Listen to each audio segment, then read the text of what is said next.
राम भक्त हनुमान जी रामायण के सबसे महत्वपूर्ण पात्र हैं, या कहे तो हनुमान जी रामायण के सुपर हीरो हैं। हम सभी भगवान रूप में उनकी पूजा करते हैं। इसके साथ ही हनुमान जी से हम वो गुण सीख सकते हैं जिन्हें अपनाकर हम अपनी जिंदगी में एक बड़ा परिवर्तन ला सकते हैं।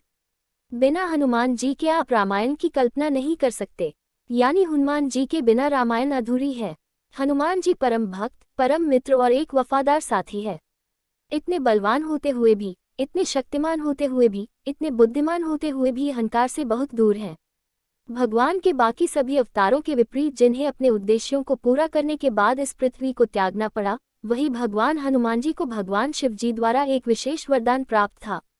उन्हें मृत्युंजय वरदान प्राप्त हुआ था, जिसका अर्थ है वो सदा अमर रहेंगे।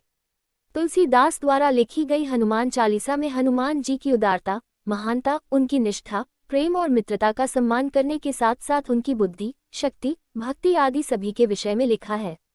हनुमान जी के जीवन से हम बहुत कुछ सीख सकते हैं जो हमारी बेहतर जिंदगी के लिए, हमारी सफलता के लिए बहुत जरूरी है। अहंकार कभी न करें, सदा झुककर रहें। जब हनुमान जी सीता जी का समाचार लेकर सकुशल वापस आए तो सभी ने उनकी प्रशंसा की। हनुमान जी चाहते तो अपनी शक्ति और पराक्रम का बखान कर सकते थे, पर उन्होंने ऐसा नहीं किया और अपना सारा श्रेय भगवान श्री राम के आशीर्वाद को दे दिया। हनुमान जी इतने शक्तिशाली हैं, बावजूद इसके उनमें अहंकार नाम की चीज नहीं है। वे बहुत विनम्र हैं और अपने भगवान श्री राम के प्रति समर्पित हैं। एक मजबूत शरीर, उसके साथ ऊंचा मनोबल, धन धान्य से पूर्ण होने पर भी हमेशा विनम्रता एक बहुत ही बेहतर गुण है।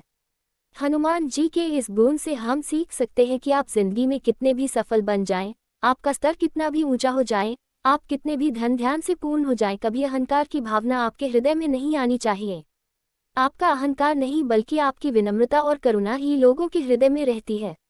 वही पेड़ झुकता है जिस पर फल लगे होते हैं। अच्छे काम का अच्छा नतीजा हम जो भी करते हैं, जैसा भी करते हैं, किसी न किसी रूप में हमारे पास वापस आता है। जब देवराज इंद्र ने हनुमान जी पर वज्र से प्रहार किया था तब हनुमान जी अचेत हो गए थे। हनुमान जी को गहरी चोट आई थी। उस समय उनकी अच्छाई और उनके द्वारा किया कार्य काम आए और सभी देवी देवता उन्हें आशीर्वाद देने आए। सभी से उन्हें वरदान में शक्तियां और आशीर्वाद मिलते हैं। इसी प्रकार हम सभी को निस्वार्थ भाव से अच्छे काम करने चाहिए, दूसरों की मदद करनी चाहिए। आप जैसे कर्म करेंगे उसके परिणाम भी वैसे ही मिलेंगे। जीवन में अच्छे कर्म करो तो आपके साथ अच्छा ही होता है। निर्भयता, निडरता। हनुमान जी निडरता का उदाहरण हैं। निर्भय होकर अकेले लंका जाते हैं और पूरी लंका को जलाकर वापस आ जाते हैं। हालांकि हम सभी हनुमान जी की तरह शक्तिशाली नहीं हैं, पर अपने फैसले हम सभी को निडरता से लेने चाहिए। अन्याय के खिलाफ निर्भय होकर आवाज उठानी चाहिए। अपने आप पर भरोसा आपको निर्भीक बनता है। निष्ठा, वफादारी। रामायण में हनुमान जी ने कई बार प्रभु श्री रामचंद्र जी के प्रति अपनी निष्ठा का परिचय दिया है। सुग्रीव और बाली के आपसी संघर्ष के वक्त भी प्रभु राम को बाली के वध के लिए राजी करना, क्योंकि एक सुग्रीव ही प्रभु राम की मदद कर सकते थे। इस तरह हनुमान जी ने सुग्रीव और प्रभु श्री राम दोनों के कार्यों को अपने बुद्धि और चतुराई से सुगम बना दिया। यहाँ हनुमान जी की मित्र के प्रति परम निष्ठा और आदर्श स्वामी भक्ति हम सभी के लिए एक बहुत बड़ी सीख है। कर्तव्यनिष्ठा, कर्तव्य परायणता। हनुमान जी को जो भी कार्य सौंपा गया उसे उन्होंने हर हाल में पूर्ण किया। अपने कर्तव्य को निभाने के प्रति उन्होंने कभी नकारात्मक सोच का प्रयोग नहीं किया, जैसे मैं नहीं करूंगा, मैं नहीं कर पाऊंगा, मैं समझ नहीं पा रहा इसलिए नहीं कर पाऊंगा। जिस वक्त लक्ष्मण रणभूमि में मूर्छित हो गए थे, उनके प्राणों की रक्षा के लिए हनुमान जी को संजीवनी बूटी लाने का काम सौंपा। हनुमान जी पूरे पहाड़ उठा लाए, क्योंकि वे संजीवनी बूटी नहीं पहचानते थे। हनुमान जी की कर्तव्य निष्ठा से हम सीख सकते हैं कि मनुष्य को अपनी जिम्मेदारी के प्रति शंका स्वरूप नहीं, वरन समाधान स्वरूप होना चाहिए। बिना स्वार्थ कर्म करना। जब से हनुमान जी ने प्रभु राम को अपना गुरु मान लिया, तब से लेकर लंका पहुंचाने और अयोध्या आने तक हनुमान जी बिना किसी स्वार्थ भाव से हर काम को करते रहे। श्री राम के प्रति उनकी भक्ति निस्वार्थ थी।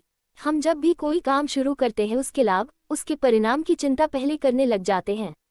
हनुमान जी द्वारा हम सीख सकते हैं कि काम करो लेकिन स्वार्थ भाव से नहीं, बल्कि पूरी निष्ठा से, बिना किसी स्वार्थ के। भावनाओं को काबू में रखना। जब हनुमान जी अकेले लंका पहुंच गए और पूरी लंका को जला भी आए तो क्या सीता जी को अपने साथ नहीं ला सकते थे? बिल्कुल ला सकते थे, पर हनुमान जी ने ऐसा नहीं किया। वो प्रभु राम के दूत बनकर गए थे। उन्होंने सीता जी से कहा, मैं चाहूँ तो आपको अभी रावण की कैद से मुक्त कराकर ले जा सकता हूँ, पर मैं ऐसा नहीं करूँगा। मैं आपको रावण की तरह चोरी से नहीं ले जाऊँगा, बल्कि प्रभु राम रावण का वध करने के बाद पूरे सम्मान से साथ आपको ले जाएंगे। हनुमान जी ने अपनी भावनाओं पर काबू रखा। उनके इस गुण से हम सीख सकते हैं कि हमेशा अपनी भावनाओं को काबू में रखना चाहिए। किसी भी स्वार्थ से विचलित होकर अपने लक्ष्य को नहीं त्यागना चाहिए। मैनेजमेंट प्रबंधन, मन, कर्म और वाणी पर संतुलन, यह हनुमान जी से सीखा जा सकता है। हनुमान जी मैनेजमेंट के सबसे बड़े गुरु हैं। लंका पहुंचने से पहले उन्होंने पूरी रणनीति बनाई। असुरों की इतनी भीड़ में भी विभीषण जैसा सज्जन ढूंढा, उससे मित्रता की और सीता माँ का पता लगाया। भय फैलाने के लिए लंका को जलाया, विभीषण को प्रभु राम से मिलाया। इस प्रकार पूरे मैनेजमेंट के साथ काम को अंजाम दिया। एक बढ़िया मैनेजमेंट बनाकर कठिन से कठिन कार्य को सरल बनाया जा सकता है। जय श्री राम, जय श्री हनुमान। अगर यह जानकारी आपको पसंद आई है तो तुरंत लाइक, कमेंट, शेयर और सब्सक्राइब जरूर करें।